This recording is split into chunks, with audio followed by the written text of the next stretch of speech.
ഇരുൾ വീഴും പാതയിൽ മെഴുതിരി നാളമായി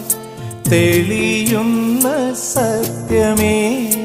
ഉലകിൻ്റെ നിത്യതേ നാദമായി രൂപമായി വിശ്വതേജോശില്പിയായി ദുഃഖമെല്ലാം ഏറ്റുവാങ്ങും നിർദ്ദലന്റെ മിത്രമായി ഈ പ്രാർത്ഥന കേൾക്കുമോ ഈ അർത്ഥന കാണുമോ അഭയമേശുവിലനുദിനം ബലിയായി തിരുമുമ്പിൽ നൽകാം അടിയന്റെ അനുതാപഗാനം അവിടുത്തെ